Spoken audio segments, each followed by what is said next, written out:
How to block, unblock, forget devices.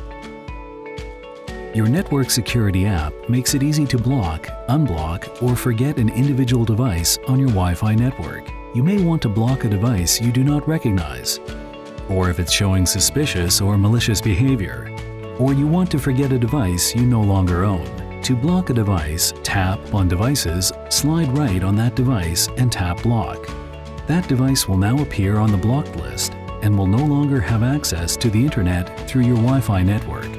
If you would like to unblock this device, just tap on it. To forget a device, tap on it from the device list.